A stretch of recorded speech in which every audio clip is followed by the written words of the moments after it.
Olá, meu amigo, minha amiga, receba o nosso abraço carinhoso. Nós estamos aqui para dar continuidade ao treinamento MDG, que com certeza vai abençoar grandemente a sua vida. Nós temos absoluta convicção de que Deus está te preparando para algo que você nem pode imaginar. Coisas grandes. Deus quer salvar a tua família, salvar seus amigos, abençoar as pessoas que estão do seu lado através de você, através da sua vida. Por isso é que Deus está te preparando através do treinamento MDG. Bom, hoje nós vamos abordar um assunto de muita importância para nós que cremos no Evangelho, segundo a visão do MDG, que é o modelo de discipulado da Galileia. Ô bispo, por que? Será que o Evangelho não é um só? Bom, o verdadeiro Evangelho é apenas um. É o Evangelho de Jesus. É o Evangelho que Jesus pregou na Galileia, que ensinou aos seus discípulos. O Evangelho que a igreja primitiva saiu espalhando por todos os lados. Mas, veja bem, não é o Evangelho necessariamente que é pregado hoje nas igrejas evangélicas da atualidade. A gente vê muitas coisas que se perderam ao longo dos anos, dos milênios, muita coisa que está distorcida, sabe? A gente precisa ter certeza de que a gente está não apenas crendo, vivendo segundo o Evangelho da Galileia, o Evangelho de Jesus, mas a gente está também ensinando para as pessoas a verdade. Por isso, o MDG procura resgatar princípios, valores, verdades que foram ensinadas lá no início, lá na igreja da Galileia. Como nós temos dito, sorria, a igreja da Galileia chegou aos nossos dias. Bom, e uma verdade muito importante que vai servir de base para muitas outras verdades que a gente vai ensinar, está aqui. No MDG 009, ninguém é melhor do que ninguém. Gente, olha, é preciso a gente ter plena convicção daquilo que a gente prega, daquilo que a gente ensina. É preciso que a gente viva de acordo com o Evangelho que Jesus ensinou lá na Galileia.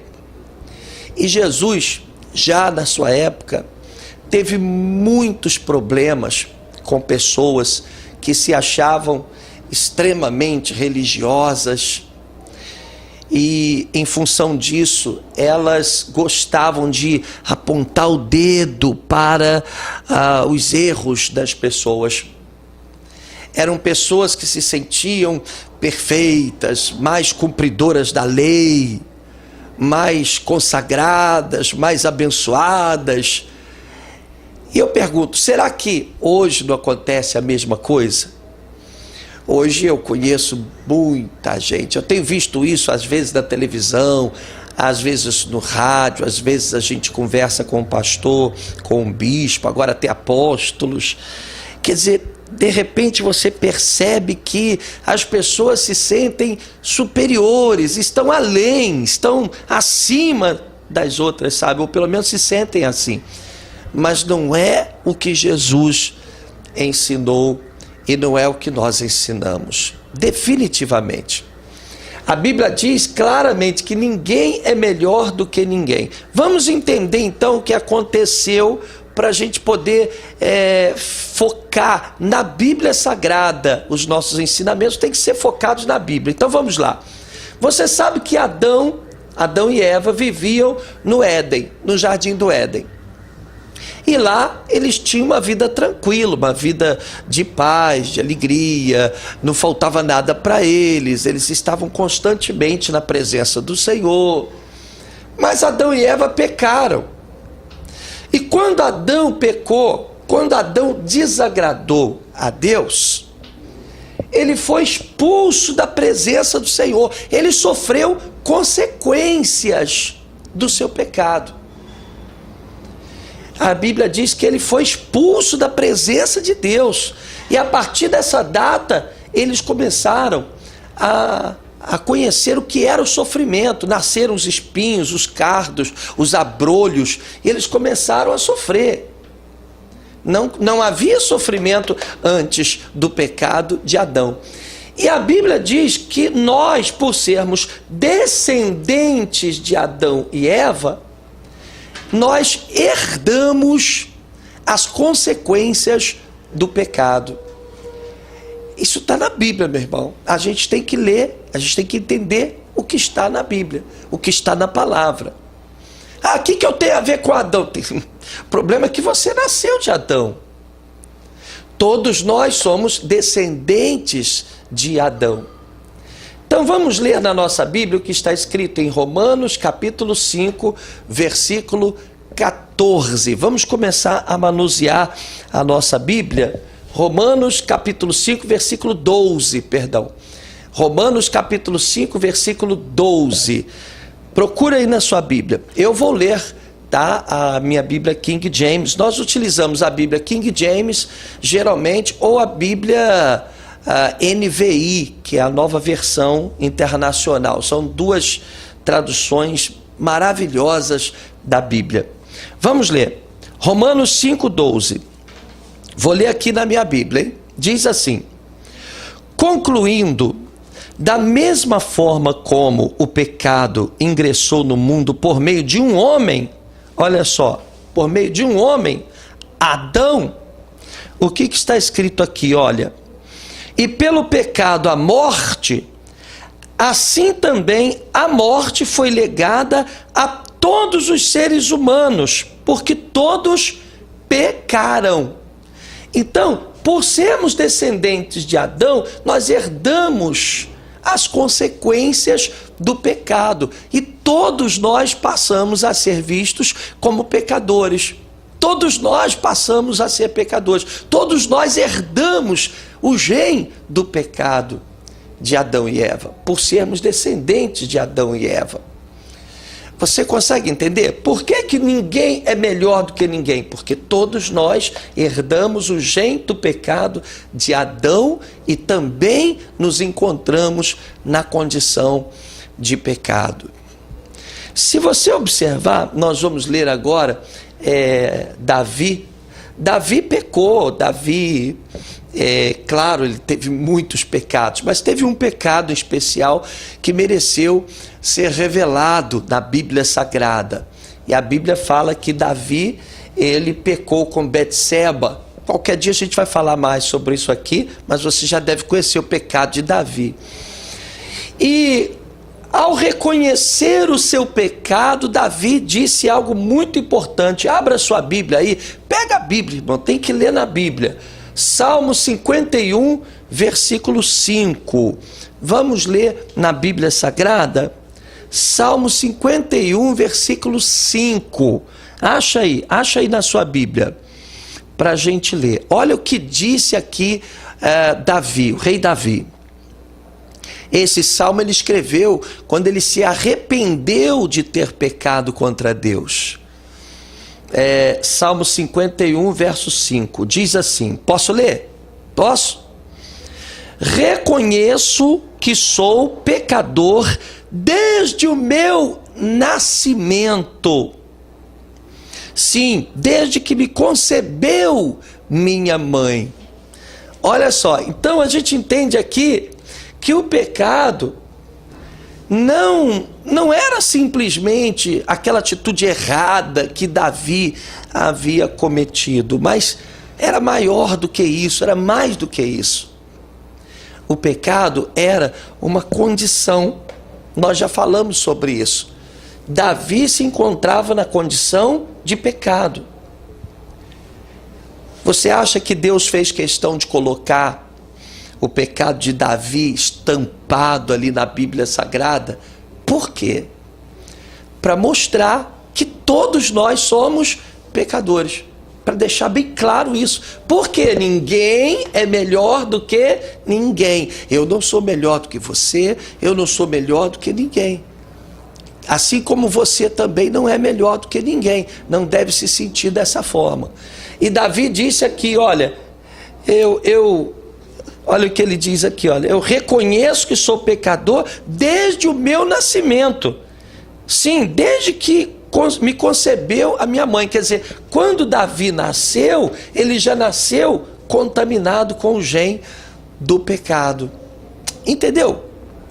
A gente precisa entender o que está na Bíblia. Pecado não são coisas que nós erramos, que fazemos de errado. Eu errei aqui, eu menti, falei uma mentira aqui, eu trapaceei ali, então eu pequei. Não, não é isso. Pecado é uma condição que envolve a toda a humanidade.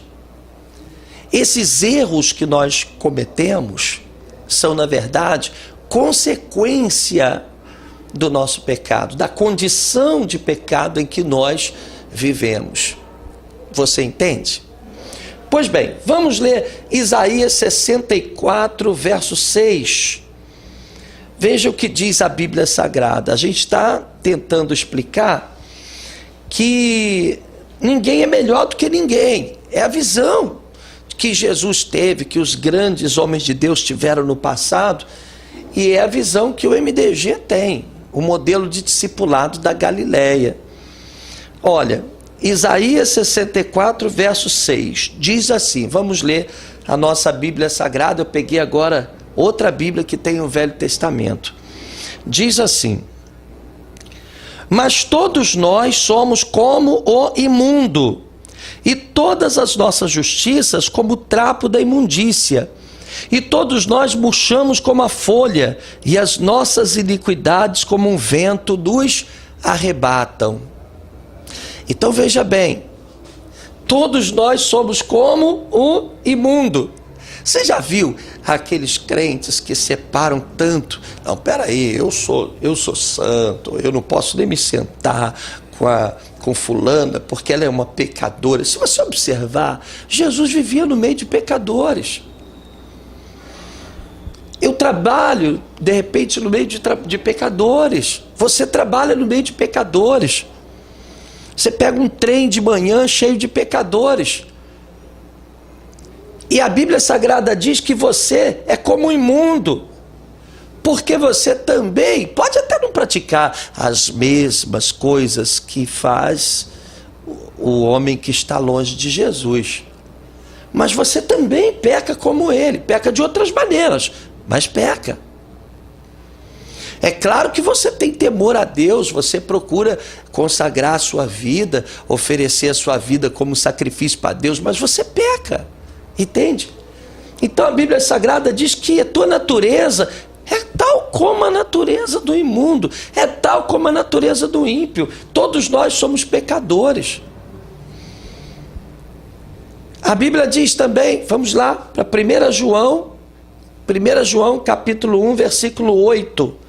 A Bíblia diz que nós não podemos nos enganar. Eu vou ler aqui para vocês, 1 João, capítulo 1, versículo 8.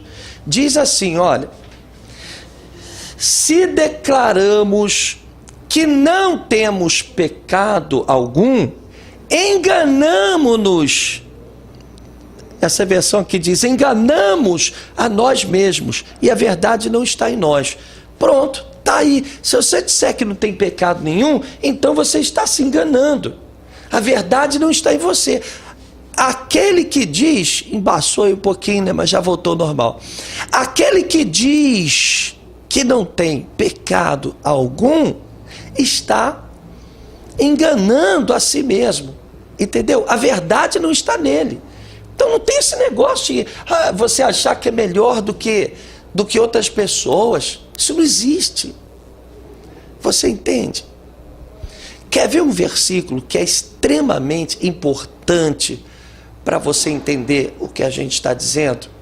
Está aqui, ó, Tiago capítulo 2, versículo 10. Abra aí na sua Bíblia, Tiago capítulo 2, versículo 10. Vamos ler.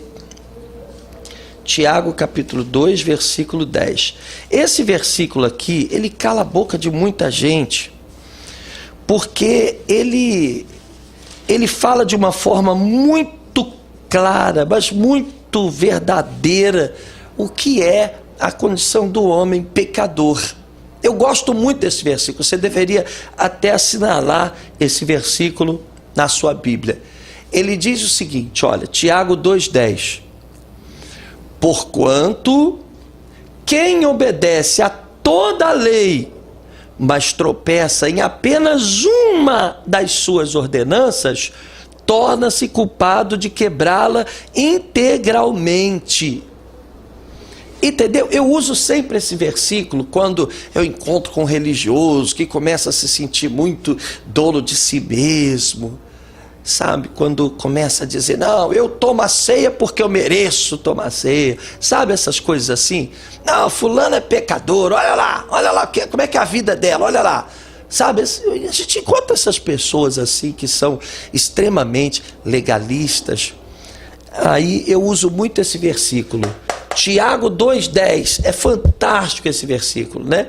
Porque ele diz o seguinte, que se você fizer tudo direitinho, você cumpriu toda a lei, fez tudo direitinho, aquele santinho, né? Mas se você errar um só item da lei, um só aspecto da lei, então você terá,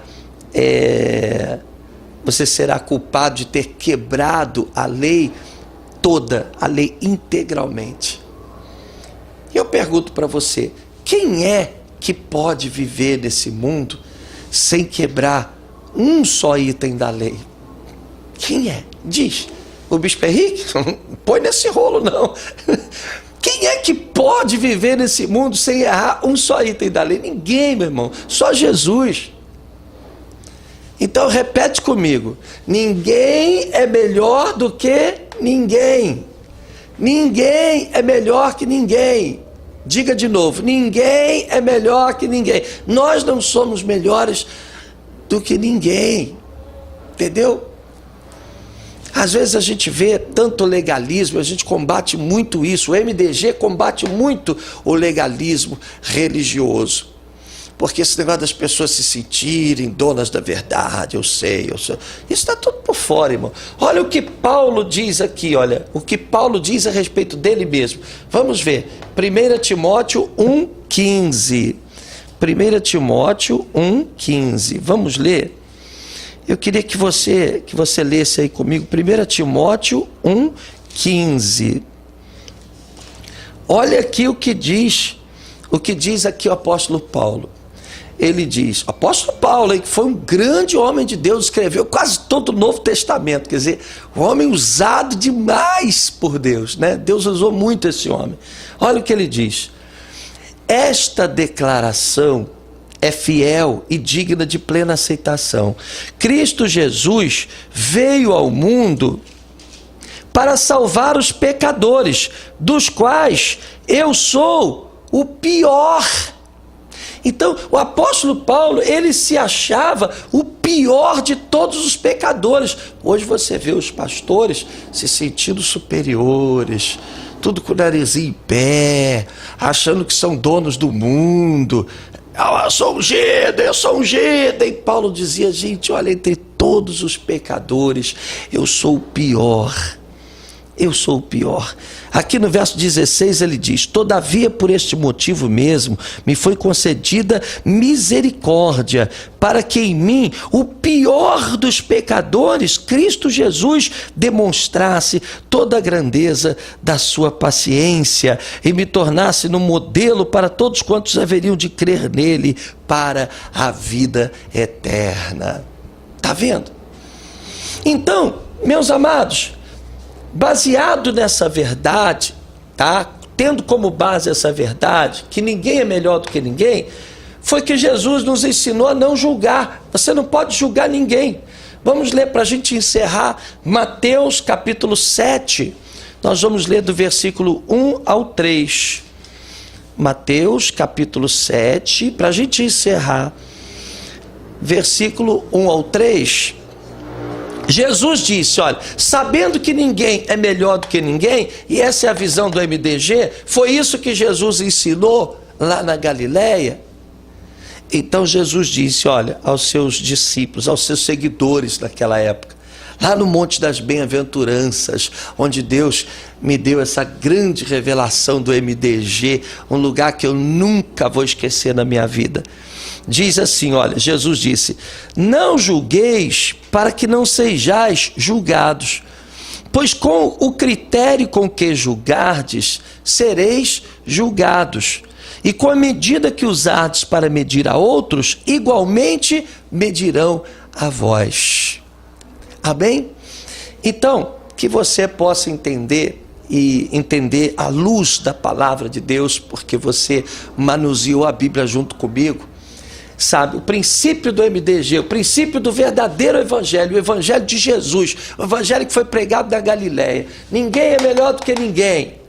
Por isso é que quando um cristão peca, todo mundo cai de pau em cima, porque ele vive dizendo que é melhor do que todo mundo, que ele não peca. Não, ele peca sim, ele pode até não cometer os mesmos pecados que outras pessoas, e pode não roubar, matar, pode não adulterar, pode não, né? Mas Jesus disse que se olhar para uma mulher com intenção impura, já adulterou com ela.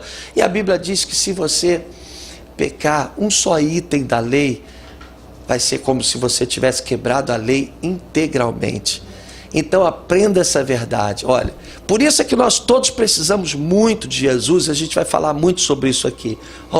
Ninguém é melhor do que ninguém. Fala comigo aí, ninguém é melhor do que ninguém. Tá bom? Que Deus te abençoe. Não esquece de participar das células MDG, das reuniões da sua célula, e não deixe de ler as apostilas que complementam o que a gente tem ensinado aqui nas nossas videoaulas. Que Deus te abençoe. Beijo no teu coração.